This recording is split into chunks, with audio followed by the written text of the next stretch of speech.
আসসালামু আলাইকুম গাইস, আজ আমরা শুনবো কোরআন।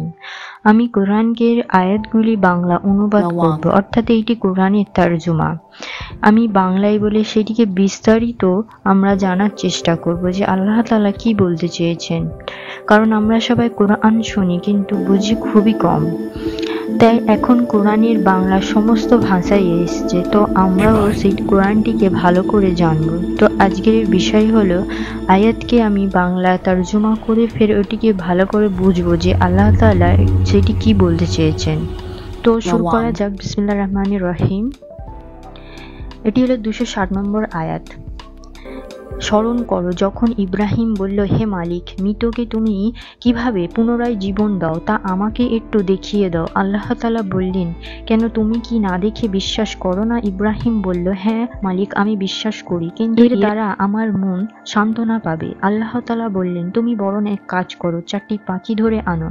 এরপর আস্তে আস্তে সেই পাখিগুলোকে তোমার কাছে পোষ মানিয়ে নাও, যাতে ওদের নাম তোমার কাছে পরিচিত হয়ে যায়। তারপর তাদের কেটে কয়েক টুকরো ভাগ করো, তাদের কাটা এক একটি টুকরো এক একটি পাহাড়ের উপর রেখে আসো।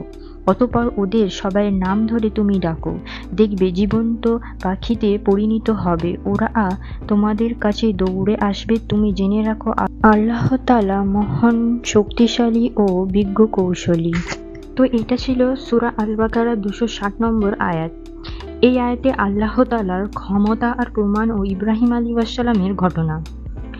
তো আমি যেটা বলেছি এতক্ষণ ওটা ছিল আয়াত। তো আমি এখন এটা আয়াত থেকে বিস্তারিত বলবো। এই আয়াতে হযরত ইব্রাহিম আলাইহিস সালাম আল্লাহ তাআলার কাছে মৃতকে কিভাবে জীবিত করা হয় তা দেখানোর জন্য আবেদন করেন আল্লাহ তাআলার কাছে।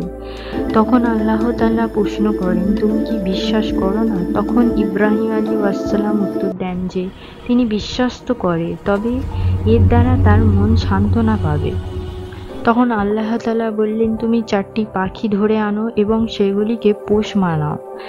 পোষ মানিয়ে পরিচয় করার পর সেগুলিকে মাংস টুকরো টুকরো করে পাহাড়ের উপর রেখে আসো। তারপরে সেগুলিকে ডাক দাও এবং পাখিগুলি তখন